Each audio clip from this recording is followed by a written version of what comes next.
Welcome once again to another Chef Knives to Go Quick Look product review. I'm Steve Gamache, and what we have is the Masakage Koishi Sujihiki or slicer 270mm knife. So the construction on these, they've got three layers. The hardcore cutting edge steel is Awagami Blue Paper Super reactive high carbon steel from Tachi.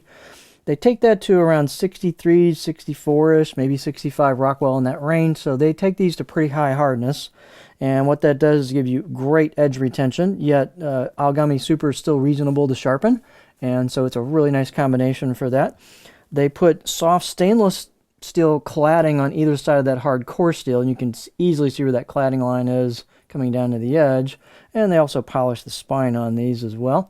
That cladding has two features on it. It's got Kudauchi or blacksmith kind of black coating protective finish on it, and then it also has some hammering or tsushime type finish. So I believe if you look on the site, the Koishi is kind of the name is for river pebbles, and the bottom of a river, kind of black, pebbles. So that's the naming of this knife. And it's a cool looking random hammered pattern to these. They are very aggressive looking, kind of mean business type of blades, and beautiful aesthetics, but a lot of performance as well. These have been around a while, and they are very well loved in professional and home kitchens all over the place for good reason. The weights and dimensions on these are going to vary a little bit from knife to knife, but this particular one is 156 grams or 5.9 ounces. It is about 270 or right on the money on the edge, which is about 10.6 inches. And the overall knife is about 430 millimeters or 16.8 inches. So again, these are pretty long. The spine tends to get a little thick coming out of the handle, then it thins out as you go down the blade.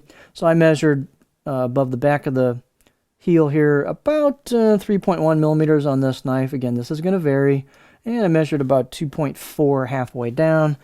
These retain, they're pretty stiff. They retain a fair amount of that, but you'll see a very nicely done, well-crafted distal taper, which is a thinning of the spine thickness as you go down towards the tip.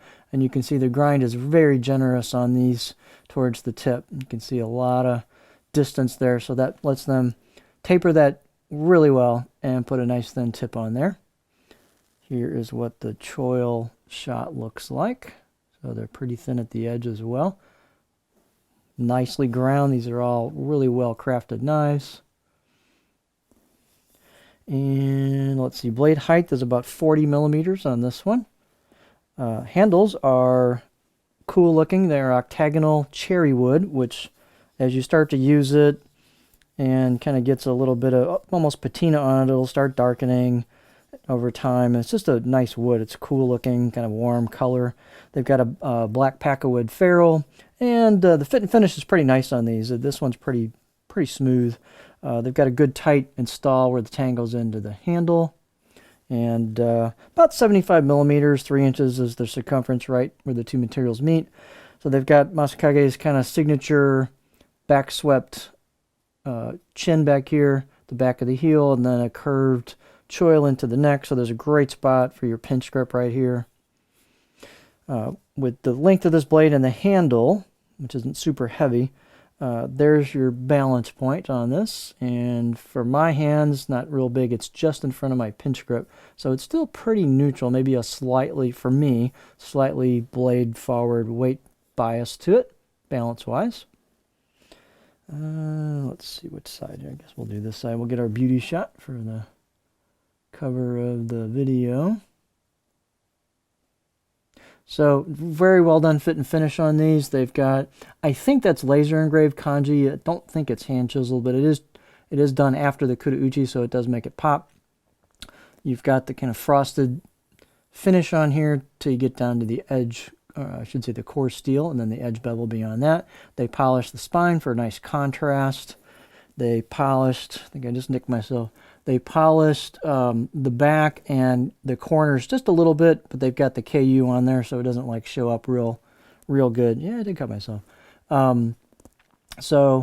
Just really nice fit and finish on these, and just an excellent knife. I guess let's take a look at the cutting board. Yeah, Put my finger on the wrong part of the blade. So are they sharp? Yeah, this is a good 7 out of 10 on the edge. See if I can keep my finger out of here. It's not bleeding too bad. So it happens, folks. I've only done that a couple of times doing videos, but there was one. So here's what the cutting edge looks like, or the edge profile on the cutting board. And you can get this pretty high, so this will rock. It's got some flat on it, so you could do some board work with this thing besides the obvious slicing duties. But just a beautifully crafted knife. These are cool. They're kind of really aggressive looking, high performance. They're a venerable line. They've been around quite a while, and they're very popular, and that's for good reasons. So this is the Masakage Koishi Sujihiki 270mm knife.